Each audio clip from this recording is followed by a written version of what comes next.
ગુજરાત ફર્સ્ટના અહેવાલની વધુ એકવાર ધારદાર અસર જોવા મળી છે। ગાંધીનગર મહાનગરપાલિકાને પોતાની ભૂલ સમજાઈ સેક્ટર 1ના નવા બની રહેલા ગાર્ડનમાં બેરિકેડિંગ શરૂ કરવામાં આવ્યું છે। નવનિર્મિત ગાર્ડનમાં પ્રવેશ અટકાવવા માટે તારની વાડ પણ બંધાઈ છે। ગત મંગળવારે અહીં નિર્માણાધીન તળાવમાં ડૂબી જવાથી એક બાળકનું મોત થયું હતું। બાળકના મોત બાદ પણ આ તળાવ ખુલ્લું હતું અને કોઈ જ બેરિકેડિંગ કરવામાં નહોતું આવ્યું, જો કે ગુજરાત ફર્સ્ટે અહેવાલ પ્રકાશિત કર્યો અને ત્યારબાદ તેની ધારદાર અસર જોવા મળી છે।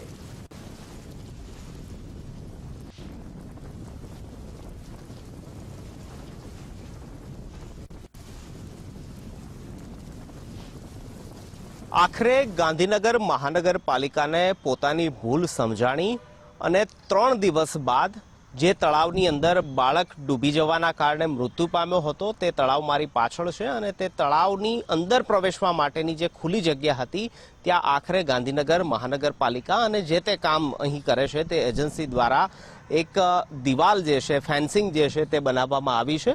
આપ આ પાછળ જુઓ છો તે ખુલ્લી જગ્યા હતી, અહીંથી કોઈ પણ આ તળાવની અંદર પ્રવેશી શકે તે પ્રકારની સ્થિતિ હતી અને તેના કારણે જ ગત મંગળવારે એક નિર્દોષ 7 વર્ષનો બાળક જે છે તે આ તળાવની અંદર પડીને મૃત્યુ પામ્યો।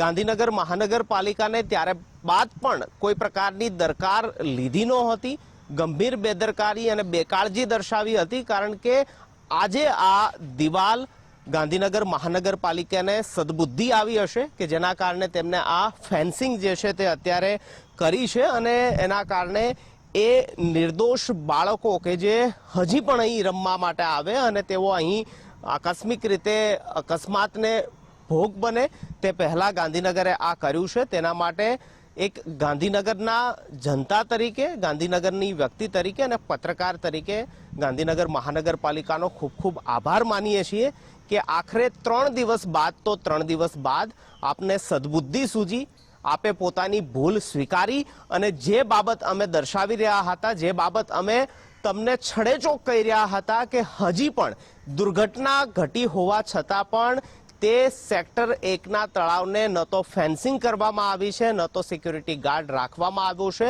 શું ગાંધીનગર મનપા હજી પણ બાળકો અહીં અકસ્માતના કારણે મોતને ભેટે તેની રાહ જોવે છે? તે સવાલ અમારો હતો અને આ સવાલ બાદ તમારી નિંદ્રાધીન ઊંઘ ઉડી છે ને આખરે તમે આ ફેન્સિંગ કરી છે, આ દિવાલ કરી છે, તે માટે ગાંધીનગર મનપાનો અમે ખૂબ આભાર માનીએ છીએ। કેમેરામેન મનીષ દવે સાથે નિકુંજ જાની, ગુજરાત ફર્સ્ટ, ગાંધીનગર।